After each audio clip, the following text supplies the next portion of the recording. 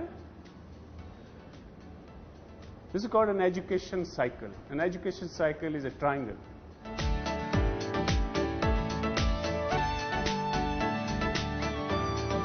فاروق صاحب، اسٹوڈنٹ دور کی کچھ یادیں شیئر کریں. میڈیسن میں کیسے آئے؟ کیا تھا ذہن میں کہ ڈاکٹر ہی بننا یا پیرنٹس کی خواہش تھی؟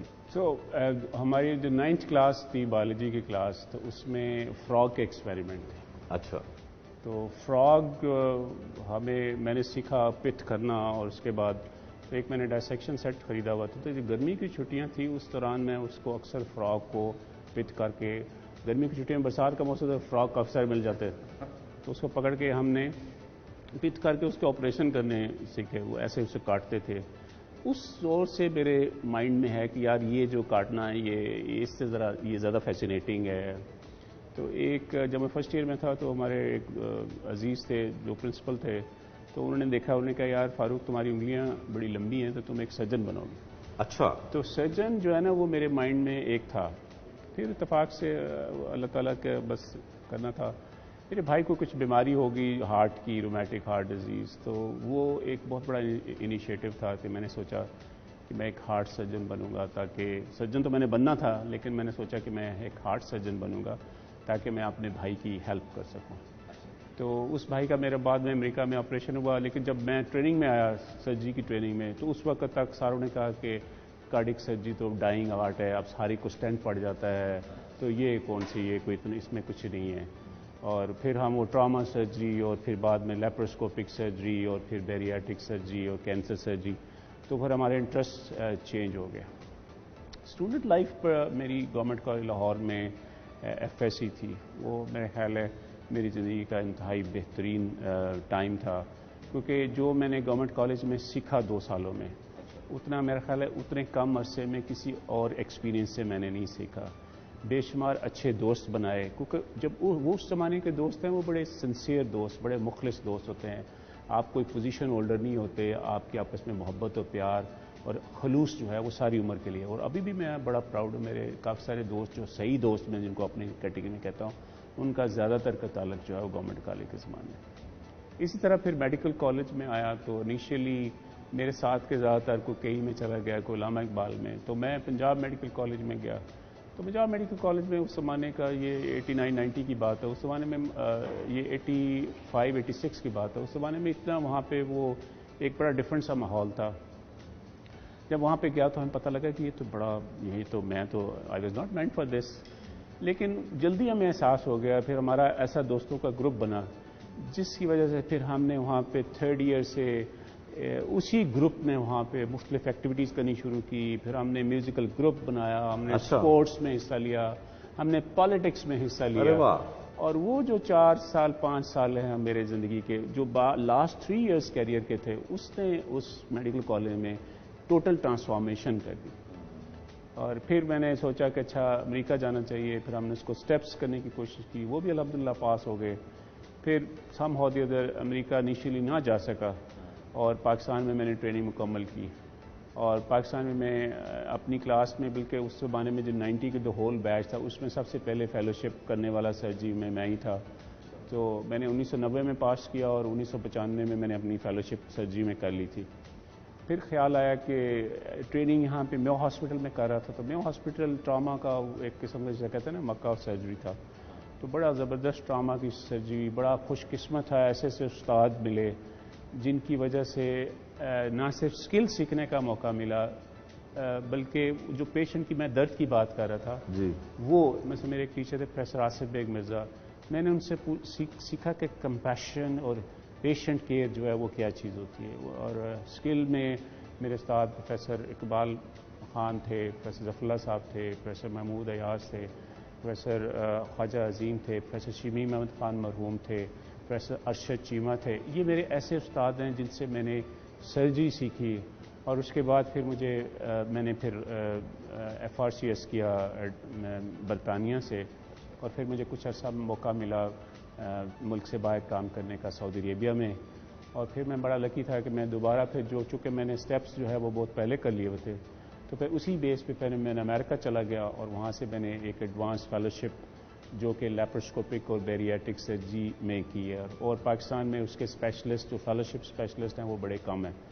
تو الحمدللہ وہ ایک سفر تھا، لیکن ہمیشہ سے مجھے سرجری کے ساتھ ساتھ میڈیکل ایجوکیشن کا بھی بڑا تھا، اور میں نے 2005-06 میں یونیورسٹی آف ڈنڈی کے پروگرام جو ماسٹرس آف میڈیکل ایجوکیشن کا، اس میں داخلہ بھی لیا۔ ابھی میرا وہ پہلا ہی سیشن چل رہا تھا تو مجھے US فیلوشپ مل گئی، تو دین آئی ہیڈ ٹو ابنڈن دس۔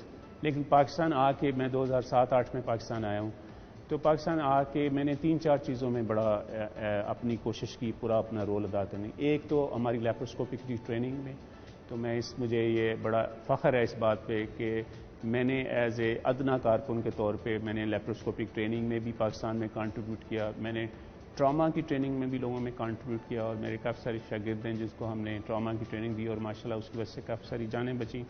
اور بیریاٹک سرجری ایک ایسا موٹاپے کی سرجری ایک ایسا فیلڈ ہے جو نیا فیلڈ ہے۔ جب میں پاکستان میں آیا تھا اس وقت ہارڈلی کوئی بندہ کر سکتا تھا، لیکن اب الحمدللہ ہماری ایک تنظیم بن گئی ہے Pakistan society for metabolic and bariatric surgery, اور اس کا میں جنرل سیکرٹری ہوں، اور وہ پائنیئر ہوں میں اس جنرل سیکرٹری۔ اس کی وجہ سے اب وہ الحمدللہ نہ صرف لیپروسکوپک سرجری کی ایڈوانسمنٹ ہوئی ہے بلکہ بیریاٹک سرجری، اور ریسنٹلی میرے کچھ بچوں نے کینسر سرجری میں انٹرسٹ لیا، شوکت خانوں سے آتے ہیں، تو ان کی وجہ سے پچھلے 5 سال سے جب میں پروفیسر بنا تھا تو ہم نے کافی ساری ایڈوانس کینسر سرجری بھی کی، اور ہماری خوبی یہ تھی کہ ہمارے سارے بچے جو ٹرینڈ تھے وہ نہ صرف کینسر سرجری میں ٹرین تھے بلکہ لیپروسکوپک سرجری میں ٹرین ہیں۔ اب وہ چیز جو ہم نے لاہور جنرل ہاسپٹل میں کی تھی پچھلے 5 سالوں میں، اب جب سے میں پرنسپل بنا ہوں یہاں پہ، تو اب اسی چیز کا آغاز ہم نے services institute of medical sciences میں بھی کیا ہے، اور میں اپنی ٹیم بلڈنگ کے پروسیس میں ہوں۔ انشاءاللہ آپ کو ودن 6 منتھس اس کے سارے ریزلٹس نظر آنا شروع ہو۔ بائی پروفیشن تو آپ نے بہت کامیابیاں حاصل کرنی، اور آپ کے ہاتھ دیکھ کے آپ کے رشتہ داروں نے بتایا کہ آپ سرجن بنیں گے۔ دل کے نرم ہیں، دل کی باتیں سنتے ہیں؟ دل کا بہت نرم اور یہ ایک ویکنس بھی ہے۔ بظاہر لوگ سمجھتے ہیں کہ بڑا سیریس آدمی ہے اور بڑا جانے کہ اس سے ڈر لگتا ہے، اور مجھے اکثر یہ کہتے ہیں کہ آپ کے خاموش ہونے سے اور آپ کے غصے سے بڑا ڈر لگتا ہے۔ تو میں کہتا ہوں کہ جو بھی انسان اندر سے سچا اور کھرا ہے نا، وہ ایموشنل ضرور ہے، کیونکہ یہ آج کل تو کہتے ہیں آپ کی کی ٹو سکسیس جو ہے ایموشنل انٹیلیجنس ہو رہی ہے، وہ سارا کچھ، لیکن سم ہاؤ دی ادر جتنے بھی میں نے پریکٹیکل ایگزامپل لائف میں دیکھی ہیں وہ اپنے غصے کا استعمال ایسے کرتے ہیں کہ اس سے کام وہ نکال لیتے ہیں۔ تو کتاب بے شک جو مرضی کہتی ہو، اگر آپ نے کام نکالنا ہے تو اس کے اندر فیئر کا استعمال بہت زیادہ ضروری ہے، آلدو کہ آپ اس کے اندر اس کو اس طرح نہ استعمال کریں کہ ٹوٹلی آپ اس میں ہیں، لیکن اس کا ایک وائز استعمال بڑا ضروری ہے، کیونکہ سم ہاؤ دی ادر ہماری جو جینز اور سائیکی میں فیئر سے، مطلب آپ کو ریوارڈ اور پنشمنٹ شروع سے بچپن سے ہی بتائی جاتی ہے، آپ کی الہامی کتابوں میں بھی یہی ہے، اور آپ تو یہ انسان کی بنیادی فطرت ہے کہ وہ ڈرتا ہے، ٹھیک ہے؟ تو اگر آپ نے کوئی چیز کرانی ہو یا تو اس کو انسینٹو دے کے کرا سکتے ہیں یا پھر اس کو ڈرا کے کرا سکتے ہیں، تو یہ دونوں طریقہ کار ہیں، اور وہ میرا خیال ہے کہ جو آپ نے بات کی کہ دل کا نرم، دل کا میں بہت نرم ہوں، لیکن جہاں پہ مجھے تھوڑی سی سختی کرنی پڑتی ہے تو میں اس کو بھی ڈاکٹر صاحب آپ نے بتایا کہ سیاست میں بھی جب اسٹوڈنٹ تھے تو حصہ لیتے تھے، پھر میوزک میں بھی، اسپورٹس میں بھی، تو میوزک کس طرح کا پسند ہے؟ رومانٹک بھی ہیں؟ جی بالکل رومانٹک ہوں، اور میرا خیال ہے کہ ہر ایموشنل آدمی رومانٹک ہے، بلکہ زیادہ تر ہم سارے رومانٹک ہیں، جو کہتا ہے کہ نہیں ہے وہ پراؤڈلی اس میں وہ جھوٹ بولتا ہے۔ ہاں، تو رومانس دیکھیں جو ہماری زندگی ہے وہ بڑی سٹریسفل سی لائف ہے، اور اس کے اندر جب تک یہ نرم گوشے نہ ہو، مطلب میوزک میرا ایک ڈی اسٹریسر میرا ایک میوزک ہے، اور مجھے جتنے پرانے گانے ہیں سارے وہ بہت پسند ہے، لتا کے ہوں، اس کے مکیش کے ہوں، میرا Mukesh was my favourite, Talat جو وہ میرے فیوریٹ تھے، طلت محمود، اس طرح رفیع کے گانے۔ اب یہ لیٹسٹ جنریشن آئی ہے، اس میں سے کچھ اب اچھے سنگرز آئے ہیں، جیسے عاطف اسلم ہے، علی ظفر ہے، اور ایک وہ جو سیٹھی صاحب کے بیٹے ہیں وہ بھی بڑا اچھا وہ گاتے ہیں۔ تو چینج میوزک میں پاکستان بڑا لکی رہا ہے کہ پاکستان میں میوزک کا جو ہے وہ بڑا زبردست سنگرز اور بڑے زبردست آرٹسٹ آتے رہے ہیں، تو میوزک از ون پارٹ، اور دوسرا میرا ڈی اسٹریسر سپورٹس ہے۔ کالج کے زمانے میں بھی میں نے ہمیشہ ہر سپورٹس میں، آلدو کہ میری پہچان کرکٹ تھی اور میں کالج کے کلر ہولڈر بھی ہوں، ٹیم کا کپتان بھی رہا، اپنی کلاس کا تھرو آؤٹ ہی پہلے 5-6 سال ہی وہ کیا، اور ابھی بھی اگر مجھے کوئی ٹائم ملے یا میں میوزک سنتا ہوں یا میں اپنے بچوں کے ساتھ کرکٹ کھیلتا ہوں۔ ڈاکٹرز کی اکثر شادیاں جو ہیں وہ دونوں پروفیشن ایک سے ہی ہوتے ہیں، شادیاں ہوتی ہیں، تو آپ کی بھی؟ جی میری بھی بیوی ڈاکٹر ہی ہیں۔ تو ارینج میرج تھی؟ جی وہ ارینج میرج۔ تو آپ تو بڑے نرم دل کے ہیں، آپ کو کبھی دل نہیں کیا کہ؟ نہیں، بڑے دل کرتے ہیں انسان کے، ہر انسان کا دل کرتا ہے، بٹ وہ آپ کو کہتے ہیں نا کہ وہ دل ہی کیا جس کی آرزو پوری ہو جائے تو اس لحاظ سے وہ پھر ارینج میرج ہی، بڑا الحمدللہ اللہ کا شکر ہے، I am happy with that.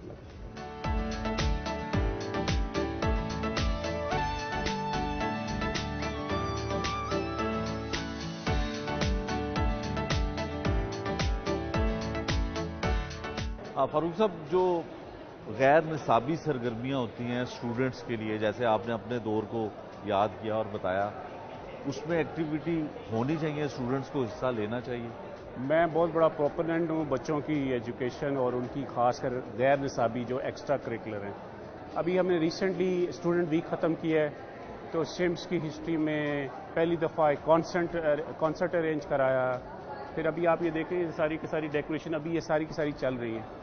تو میرا اپنا ذاتی خیال ہے کہ استاد کا کام صرف اس کو تعلیم نہیں دینا، تربیت بھی دینا، بالکل ٹھیک ہے، کیونکہ جو لائف ہے نا اس کے باقی آسپیکٹس بھی ہوتے ہیں۔ ان بچوں کے اندر بڑے ٹیلنٹس ہیں، اور جب آپ ان بچوں کو ان ٹیلنٹس کو اجاگر کرتے ہیں، اور وہ کیسے اجاگر کر سکتے ہیں؟ اس طرح کی ایکٹیویٹی کریں۔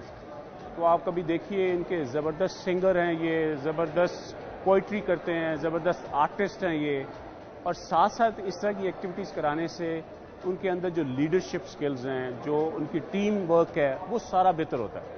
تو الحمدللہ یہ جو میرے سمسونین ہیں یہ زبردست، میں نے تو ایسا ٹیلنٹ اب تک آج سے پہلے کبھی دیکھا نہیں تھا۔ ہم سمجھتے تھے ہمارے زمانے میں کہ عام ہی بڑی شے ہیں، لیکن میرا اپنا ذاتی خیال ہے کہ یہ جو آج کل کی لاٹ ہے یہ بہت ٹیلنٹڈ لاٹ ہے۔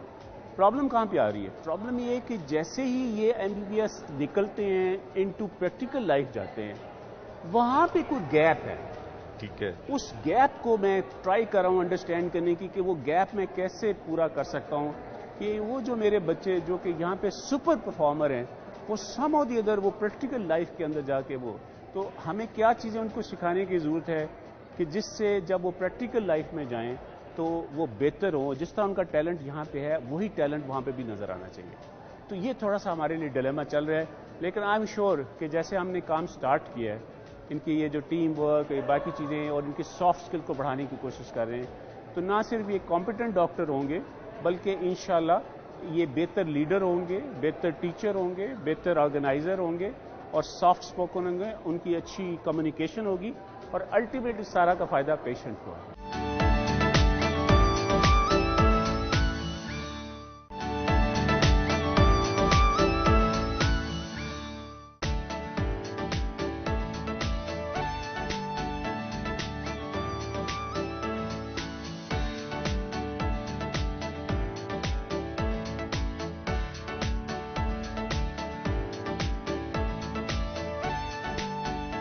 پروفیسر صاحب، سرجیکل وارڈ میں ہم ہیں، کیا کچھ انیشیٹو آپ نے لیے ہیں، اور ہم کتنے نمبر پہ ہیں؟ کرنسی میں تو ہم بہت پیچھے چلے گئے، ہیلتھ کیئر میں ہم کہاں سٹینڈ کرتے ہیں؟ ہاں، آپ کی بات ٹھیک ہے، ہیلتھ کیئر میں ہمارا شاید اس طرح کا نمبر نہیں ہے جو کہ دنیا میں باقی ڈیولپ ملکوں کا ہے، لیکن ایک دو چیزیں جو ہم ادھر کر سکے ہیں۔ جب میں پہلے تھا تو تب ہم نے یہاں پہ لیپروسکوپک سرجری کی ٹریننگ اور ایڈوانس لیپروسکوپک سٹارٹ کی تھی، اس میں بیریاٹک سرجری ایک خاص سرجری ہے جو ہم نے یہاں پہ آ کے سٹارٹ کی۔ اس ہاسپٹل کی سب سے بڑی اسٹرینتھ یہ ہے کہ یہاں پہ نہ صرف ایڈوانس لیپروسکوپک سرجری ہوتی ہے، بٹ ریسنٹلی ہم نے کینسر سرجریز بھی کی ہوئی ہیں، اور وہ کینسر سرجری اور لیپروسکوپک سرجری جو ہے اس ہاسپٹل کی ایک خاص پہچان ہے۔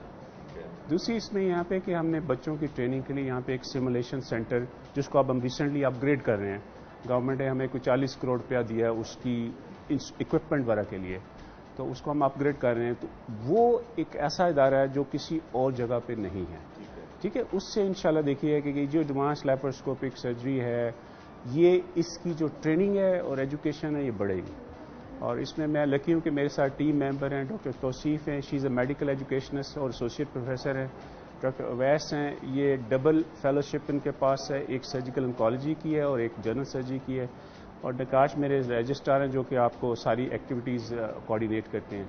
تو اور بھی میرے ٹیم ممبرز ہیں، بٹ اتفاق سے اس وقت فیکلٹی میں یہ اویلیبل ہیں، تو میں چاہوں گا کہ آپ ان کی بھی رائے لیں تاکہ. ڈاکٹر صاحب بتائیے گا. جو ہم نے یہاں پہ آ کے دیکھا ہے، اٹس آلریڈی ونڈرفل انسٹیٹیوشن، مگر جو چینجز نظر آ رہی ہیں ان میں سے ایک تو یہ ہے کہ ہم سیمولیشن لیب کا جو نیویسٹ ہائی فیڈیلٹی اور لو فیڈیلٹی سیمولیٹرز آ جائیں گے، سو اس سے جو teaching and training of post graduation ہے وہ بہت بہتر ہو جائے گی. جو دوسرا ہم نے کیا، وہ آلریڈی چل بھی رہی تھی کچھ ٹیومر بورڈز کی، مگر ہم نے چونکہ ہم LGH میں بہت سارا کینسر کا برڈن لے رہے تھے، تو اس کو کنٹینیو کرتے ہوئے ہم نے انمول کے ساتھ اپنی لیزیون بڑھایا تاکہ ہم یہاں پہ بھی اپنا ٹیومر جو پیشنٹس ہیں ان کو مزید فیسیلیٹیٹ کر سکیں. سو یہ دو مین چیز کی ہیں، اور باقی ٹیچنگ ٹریننگ کے لیے جو بہت ساری ورکشاپس ہیں وہ ابھی ہم نے ایک ریسنٹلی کرائی ہے جو بیسک فیلوشپ لیپروسکوپک سرجری کی ہے، وہ کرائی ہیں، اور جس سے نہ صرف ٹریننگ آف دا اسٹوڈنٹس بہتر ہوگی بلکہ ٹریننگ آف دا فیکلٹی بھی بہتر ہوگی. اور اس کے ساتھ ساتھ جو میڈیکل ایجوکیشن سے ریلیٹڈ ہے اس میں جو پرنسپل صاحب کا سب سے بڑا انیشیٹو ہے وہ فیکلٹی کی ڈیولپمنٹ ہے. سو اس کے لیے خود بھی ہم ورکشاپس ارینج کر رہے ہیں، اور انٹرنیشنل لیزیون بھی ہے ہمارا ایسمی کے ساتھ جو ابھی ان پروسیس ہے. تو ہم انٹرنیشنل جو میڈیکل ایجوکیٹرز ہیں ان کو انوائٹ کر کے سو انشاءاللہ ان سے بھی فیکلٹی ڈیولپمنٹ کی ورکشاپس کرائیں گے، سو آن لائن بھی اور فیس ٹو فیس بھی. ڈاکٹر صاحب آپ بتائیے کہ پھر جو کچھ آپ کر رہے ہیں لوگوں کا فیڈ بیک کیسا ہے اور اداروں کا فیڈ بیک کیسا آپ کو؟ لوگوں کا فیڈ بیک یہ کہ جو ہم کر رہے ہیں وہ جس طرح سر نے کہا کہ ہم ابھی کافی پیچھے ہیں ریسٹ آف دا ورلڈ سے، ٹھیک ہے، تو ہمیں ابھی بہت زیادہ موو کرنا ہے آگے، لیکن we are on the right path, اور ہم کوشش کر رہے ہیں کہ ہم نہ صرف پیشنٹس کا فائدہ کر سکیں، ہم جو ہمارے سرجنز ہیں ان کو بھی ٹرین کر سکیں. ٹھیک ہے، تو سرجنز صرف وہ نہیں جو سروسز میں ہے، باقی انسٹیٹیوٹ سے بھی سرجنز یہاں پہ آ کے ٹرین ہو سکیں اور ہائر ٹریننگ جو ہے نا حاصل کر سکیں.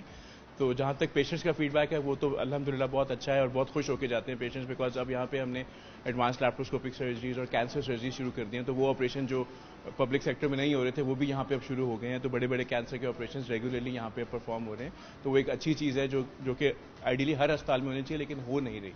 تو یہاں پہ ہم نے وہ شروع کی ہے. پیشنٹس کا فیڈ بیک بہت اچھا ہے، اور انشاءاللہ ہماری کوشش یہی ہے کہ اس کو ہم آگے بڑھا کے سروس اسپتال کو ہم ایک ٹریننگ انسٹیٹیوٹ بنا سکیں جہاں پہ باقی سرجنز آ کے بھی ٹرین ہو سکیں. اچھا فاروق صاحب، آپ نے جیسے کہا کہ ہم واقعی پیچھے ہیں دوسرے ممالک کی نسبت ہیلتھ میں، ہیلتھ کیئر میں. کسی حکومت میں یا کسی دورے حکومت میں ایسا ہوا ہے کہ آپ کو ایز اے ڈاکٹر پروفیشن آپ کا ہے کہ آپ کو لگا ہو کہ بہت کام بہتر ہوا ہے یا ہو سکتا تھا؟ میرا خیال ہے شہباز شریف صاحب نے جو پچھلی ان کا دور جب ایز اے CM تھے لاسٹ، تو انہوں نے بڑے بولڈ انیشیٹوز لیے تھے، جیسے PKLI، اور اس زمانے میں ایک ہیلتھ سیکرٹری تھے ہمارے ڈاکٹر نجم شاہ صاحب. تو وہ بڑا زبردست انیشیٹو تھا اور جس سپیڈ سے انہوں نے کام کیے تھے، میرا خیال ہے اگر اسی طرح دوبارہ، اور مجھے بڑی امید ہے کہ موجودہ حکومت بھی اس میں انٹرسٹ لے گی. ہر انیشیٹو کے لیے نا آپ کو دو چیزیں چاہیے، ریسورسز چاہیے اور ول چاہیے. تو اگر یہ ول اور ریسورسز ہو جائیں تو آئی ٹیل یو یہی بندے ہیں جو امریکہ جاتے ہیں، برطانیہ جاتے ہیں اور یہ آؤٹ پرفارم کرتے ہیں. تو مسئلہ ہماری نیت کا ہے اور مسئلہ ہمارے ریسورسز کا ہے. اگر ہماری نیت ٹھیک ہے تو ریسورسز بھی ہم ادھر ادھر سے ارینج کر سکتے ہیں، اور اگر ریسورسز مل جائیں تو آپ کو انشاءاللہ وہی رزلٹ ملے. Despite of the lack of resources, ہمارے پاس ریسورسز کم ہیں، اس کے باوجود ہمارے ریزلٹس وہ انٹرنیشنلی کمپیریبل ہیں. تو یہ مرحلہ کریڈٹ ساری ٹیم کو جاتا ہے، کہ نرسز کو جاتا ہے، ہمارے ڈاکٹرز کو جاتا ہے، خاص کر ینگ ڈاکٹر جو ہر وقت یہ ان کے ساتھ لگے رہتے ہیں اور بیچاروں کو اس طرح کی فیسلٹیز بھی حاصل نہیں ہیں. اس کے باوجود میرا خیال ہے جس ڈیڈیکیشن سے وہ کام کرتے ہیں وہ کمینڈیبل ہے اور ان کو اپریشیٹ کرنا چاہیے. جب کووڈ تھا تب یہاں پہ کیا کچھ ہوا؟ کیا لوگوں کو کووڈ ایک وہ واحد پیریڈ تھا جہاں پہ ادھر ڈاکٹرز نے اپنی جان کے نذرانے پیش کر کے مریضوں کی جان بچائی ہے. ٹھیک ہے، ہم نے کافی اپنے قیمتی ڈاکٹرز یہاں پہ وہ ہمارے سے چلے گئے ہیں، اس کی وجہ سے ہمیں بہت لاس ہے. لیکن ایٹ دا سیم ٹائم یہ پرائیڈ بھی ہے کہ انہوں نے اپنی ڈیوٹی کو ترجیح دی، ٹھیک ہے، اپنی جان سے. تو یہ ایک بہت بڑی عظیم، میرے خیال وہ شہید جو اگر شہید ہمارے وہ بندے ہیں جو کہ باؤنڈریز کی ڈیفینڈ کر رہے ہیں، تو یہ بھی اسی طرح کے بڑے شہید ہیں، بلکہ شاید میں ان کو ان سے اوپر